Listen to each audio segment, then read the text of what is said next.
10. svibnja 2013. godine u kinu Vladimira Nazora u Manfrini u organizaciji Pučkog otvorenog učilišta Mali Lošinj održano je edukativno predavanje i radionica Uspješna komunikacija u 7 pravila. Predavanje i radionicu održala je doktorica znanosti Smiljana Lajner-Novosel, profesorica na Fakultetu političkih znanosti iz Zagreba. Predavanjem je obuhvatila sljedeće teme: o čemu ovisi uspjeh u životu? Da uspjeh u životu u velikoj mjeri ovisi o tome jeste li dobar komunikator ili niste.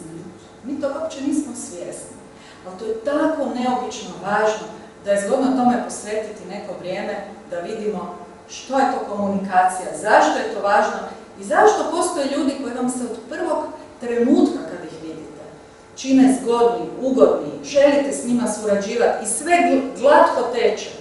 Nema nikakvih problema, čak i kad se pojave problemi i koje treba rješavati, to nekako ide samo od sebe. Na koji način komuniciramo? Imamo vertikalnu, horizontalnu koja je jako poželjna i naravno imate radnu dimenziju koja kaže koliko ste efikasni, koliko ste zapravo u stanju nešto dovesti do cilja. I sad što bi bilo pouka iz ovog što smo do sad rekli? Probajte kad god možete koristiti što više horizontalnu dimenziju. Čak i tamo gdje vam se čini da nije pametno. Probajte, vidjet ćete da djeluje. Ljudi vole, jer vi pritom sad osobi dajete važnost, to ono što smo naprijed rekli. Naglašavate da imate ravnopravan odnos sa tom osobom. Ljudi to jako vole. I kad ste okrenuti ljudima, vi ćete automatski imati dobru komunikaciju jer će ta osoba osjećati da nije pod pritiskom, nego da slobodno sudjeluje u komunikaciji, a ne kad je neko izrazito dominantan, svi se osjećaju, ja, Isuse, kad će već to biti gotovo, daj ga se riješi što prije. Dakle, osjećate to kao pritisak. I zapravo tu dolazi do poništavanja onih načela koje smo naprijed spomenuli. Svi su oko vas i titraju dok idete prema gore, ali kad idete dole, onda vas ne vidi u prolazu, njemu se jako žuri i tako, uglavnom, naprosto vidite neverbalne signale koje vam govore zapravo da su se oni samo funkcionalno družili zato kad im je to bilo bitno.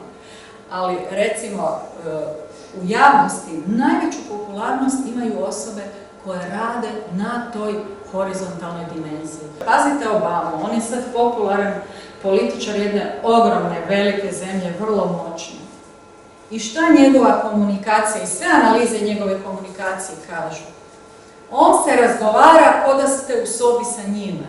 On nikad nema potrebu da dominira, da glasno viče, da se buni, da prijeti. Kaže, evo, pobjedili smo. Kaže, zasluga pripada vama. Pazite, samo najveći ljudi kad neke tamo osvoje i ostvare, dijele to s ljudima. Sjetiti se ljudi koji su vam pomogli da se uspnete. To je najveća pobjeda tog. Po mišljenju teoretičara, za dobru komunikaciju potrebno je dati vrijednost sugovorniku ili iskazati pohvalu za kvalitetno obavljen posao. Što vi mislite? Možete se dati ljudima vrijednost, pitati ih za mišljenje. Ljudi vrlo rijetko se sjete da treba drugu stranu pitati nešto. Da li se slažete? To je vrlo važno. Jel vam odgovara? Što mislite? Dajte mi svoj prijedlog. Jako cijenim vaše iskustvo. Pazite, to jako dobri menadžeri redovito rade. Oni njeguju odnose sa svojim suradnicima. Oni koji to ne rade, ti vrlo kratko traju. Vi od najniže pozicioniranog suradnika možete vrlo vrijedne stvari saznati, koje vi naprosto iz te perspektive ne vidite, niste se našli u toj situaciji. Ali ako njih pitate, dajte im mogućnost da nešto kažu, da nešto predlože, da se i njih čuje u krajnjoj liniji, vi na neki način njima dajete vrijednost i oni su oduševljeni, oni će vam nakon toga onda će tek voditi računa o nekim stvarima i biti u tome bolji nego do tada. Da bi neko dao priznanje da su oni u tome dobri. To je izrazito važno. Gledajte, mi imamo kulturu gdje niko nikome ništa ne zahvaljuje. Odnosno, neko napravi nešto dobro ili nešto uspije, nikomu ne čestita, ne daje priznanje, odnosno vrlo rijetko. Mi čak vlastitoj djeci rijetko kad odajemo priznanje da su nešto super napravili, postigli. Bojimo se da će se dijete pokvariti, pa to je tipično u većini obitelji. Vrlo često se ljudi od straha da ne bi dijete postalo obijesno i nezahvalno preskoče pohvalu. Zadnjih godina sve više ljudima postaje jasno da bez da nekog pohvalite za nešto što je dobro učinio, da ste mu time zapravo samo dali vjetar u leđa, odnosno kako kažu pomogli da raširi krila i da bude bolji. Uz verbalnu komunikaciju veoma je značajna i neverbalna komunikacija. U čemu se ona ogleda? Kaže, probajte sjesti relaksirano, stavite ruke ne previše široko nego ispred sebe. Gledajte kako voditelji drže ruke, nikad niste ovo vidjeli. Uglavnom oni ruke fiksiraju za ovaj dio stola i interesantno, kad ljudi vrlo često ne znaju kud bi s rukama, onda kažu najbolje uzeti recimo neku olovku ili list papira. I to vrlo često voditelji rade, da ne bi previše mahali, da ne bi pokazivali nervozu ili lupkali prstima, oni naprosto se vježbaju da drže neki ili papir u rukama ili neki skicu nečeg što kane govoriti ili olovku, jer je to nešto što vas uvijek fiksira.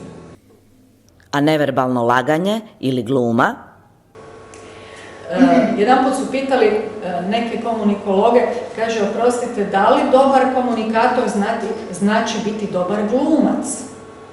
Odgovor glasi, ne, dobra komunikacija se ne smije glumiti, jer bi se to otkrilo da to niste vi. Komunikacija se odvija i očima. Koliko se dugo gledamo u razgovoru? Zašto je taj pogled bitan? Jer on je taj kanal spajanja s drugim ljudima. Koliko mi to međusobno jedni druge gledamo? Samo otprilike u prosjeku 3 sekunde. Međusobno, kad se promatramo licem u lice, to je čak samo 1,5 sekunde. Zašto je to važno? Zato što pogled ima obvezujući utjecaj. Vi kad nekog pogledate, on će sigurno prestati brbljati i početi vas pratiti. To profesori rade stalno. Kad vidite neki žamor ovako u nekom redu, u nekoj klupi, samo počnete malo gledati, oni svi odmah prestanu i počnu vas slušati. Pokreti glave i nagib gledanja također ima svoje značenje. Pogled odozgo je dominantan pogled, a pogled odozdo, ovakav, je pogled koji odozdo pokušava se približavati ljudima. Ali šta je zgodno? Da ljudi manji rastom, izrazito, recimo, to je bilo tipično za Sarkozija. On je uvijek za govornicom stajao na nečem, imao je visoke cipele, ali uvijek ovo radio. Jer nagib u stranu i prema otraga zapravo nadoknađuje manjak visine i uspostavlja dominantni pogled. Što nas to otkriva da smo nesigurni? Ljudi hvataju oči, prekrivaju usta i tako dalje. Dakle, to su sve barijere koje bi trebalo, ako ništa, to maknuti iz komunikacije, jer oni zapravo govore o vašim reakcijama za koje nije dobro da se uopće vide. Rukujemo se često. Što možemo zaključiti iz rukovanja sa sugovornikom? Jedna tipična neverbalna komunikacijska priča. Vi iz rukovanja možete jako puno toga saznati. Imate ljudi koji kad se rukuju s vama mislite da će vam ruku u ramenu izvaditi, koliko se energično rukuje i drma i ne prestaje. Uopće ne znate šta ćete sad, onda počnete izvlačiti ruku. Puštaju. Jedni pruže ruku i povuku. Sad šta je na kraju krajeva tu bitno? Prvo, puno toga se iz rukovanja može saznati.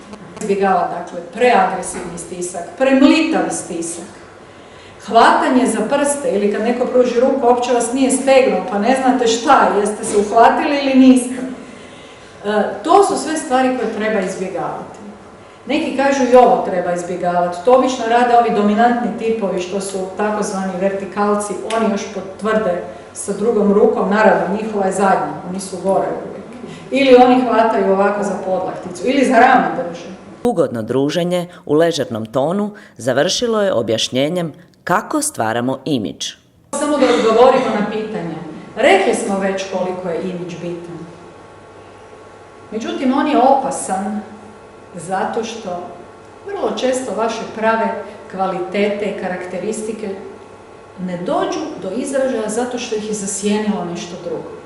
Nešto drugo što je zapravo definiralo imidž vas kao pojedinca, odnosno pojedinke. Zašto je taj imidž toliko interesantan? Toliko vrijedan, ako hoćete opasan, ako o njemu ne vodite računa ili ako o njemu ništa ne znate. Zato što se on zaista trenutačno počinje kreirati. Sa negdje oko 7. sekunde susreta već kreće kreiranje imidža. I kažu negdje oko 90. je otprilike već dovršeno. Pojedinac koji vas gleda, klikne i kaže, aha, to je takva i takva osoba. Dakle, to je strašno brzi proces. Koji put ako smo uspješni u tim prvim sekundama, onda je to za nas jako dobro. Međutim, ako smo se našli u nekoj neugodnoj situaciji, ukoliko smo nešto loše napravili, onda to uopće nije dobro. Dosta opuštenu atmosferu i na jedan ležeran način. Hoću vam reći kako je jako dobro školovati se što dulje u životu. Da nije bilo toga, ne bi je došlo ovdje, a bome ne bi zapravo stekla mogućnost da se s vama družim danas popodne i da nešto u mom uvjerenju napravimo zgodno, pametno i praktično. Znači, ovo kažu, prava osoba na pravom mjestu, to je to.